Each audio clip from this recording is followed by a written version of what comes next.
விழுப்புரம் மாவட்டம் திருவெண்ணெய்நல்லூர் தாலுகாவில் கரடிப்பாக்கம் கிராமம் அமைந்துள்ளது. இங்கு குடியிருப்பு பகுதியில் டாஸ்மாக் கடை செயல்பட்டு வருவதாக கிராம மக்கள் கூறுகிறார்கள்.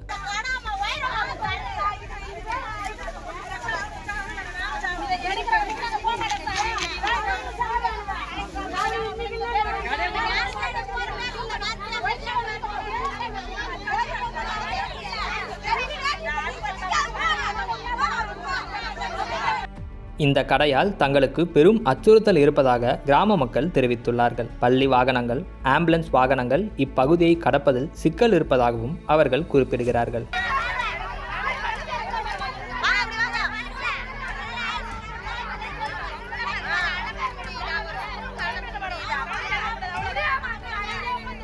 எனவே இக்கடையை நிரந்தரமாக அகற்றக் கோரி கிராம மக்கள் மறியல் போராட்டத்தில் ஈடுபட்டார்கள்.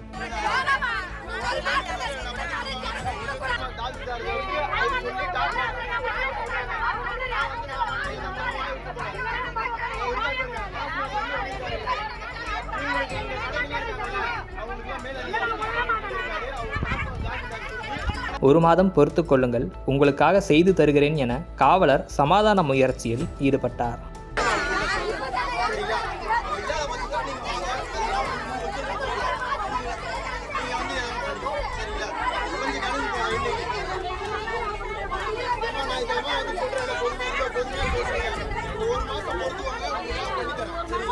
இந்த டாஸ்மாக் கடையை நிரந்தரமாக அகற்றக் கோரி கரடிப்பாக்கம் கிராம மக்கள் விழுப்புரம் மாவட்ட ஆட்சியரிடம் மனு அளித்துள்ளார்கள்.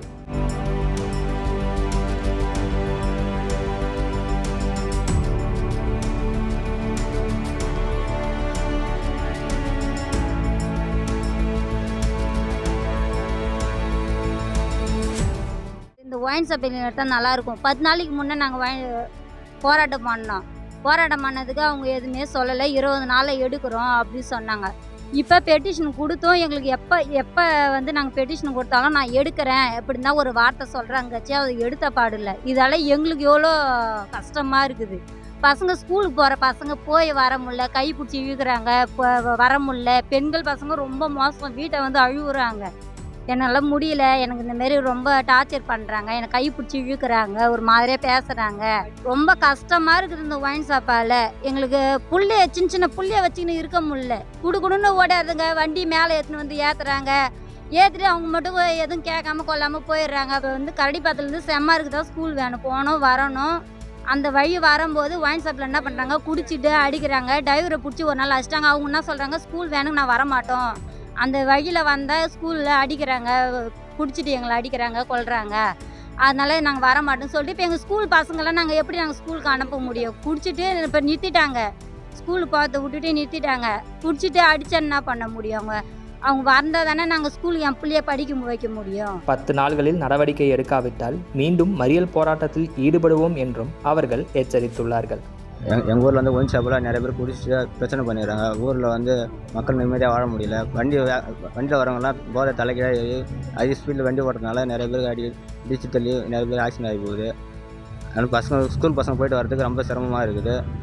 அதனால் செம்மாத்துக்கும் கரடிப்பாக்கத்துக்கும் போகிற வழியில் தான் ஒயின் ஷாப் இருக்குது. அதனால் பால் வண்டி, ஸ்கூல் வேன் இதெல்லாம் போக முடியல, ரொம்ப இடைஞ்சலாக இருக்குது. அவங்களால ஒரு எமர்ஜென்சி ஆம்புலன்ஸ் போகிறது கூட வழி கிடையாதுங்க. வண்டி பக்கத்தில் ரோட்டிலே இருக்குது ஒயின் ஷாப்பு. அதனால் வண்டி போக்குவரத்து ரொம்ப சிக்கலாகுது. அந்த இடத்துல நிறைய பேர் வழியில் உட்காந்து குடிக்கிறதுனால போகிற ரிலேட்டிவ்ஸ்லாம் அங்கே விவசாயம் வேலைக்கு செய்ய போகிறது கூட யாரும் வச்சப்படுறாங்க, போக மாட்டாங்க. போதையில் அசிங்கமாக திட்டுறாங்க, அதனால் யாரும் போக மாட்டாங்க. ஸ்கூல் பசங்க ஸ்கூல் போகிறதுக்கு ரொம்ப கஷ்டப்படுது. போகிற வழி ரொம்ப சிக்கலாக இருக்குது, பயப்படுது பசங்க. நிறைய பேர் வாழ்க்கை குடும்பத்தில் நிறைய பேர் 2-3 பேர் இறந்துட்டாங்க மது அருந்து. நிறைய பசங்க ஸ்கூல் போகிறதுக்கு பயப்படுறாங்க. வழியில் எல்லாம் ஸ்பீடாக வராங்க, வண்டி இடிக்கிறாங்க, திட்டுறாங்க சொல்கிறாங்க. ஏன்னா இது சீக்கிரமாக எடுக்கணும். 20 நாள் டைம் கட்டிருந்தாங்க. 10 நாள் ஆகி 10 நாள் எடுக்கலாம். மறுபடியும் நாங்கள் இப்போ மாவட்ட ஆட்சியர் மறுபடியும் மனு கொடுத்துருக்கோம். மீண்டும் இன்னும் 10 நாள் 20 நாள் சொல்லி 10 நாள் ஆகிருக்கும். இன்னும் 10 நாள் எடுக்கலாம். திரும்ப நாங்கள் மறியல் போராட்டம் நடக்கிறோம், கூறுகிறோம்.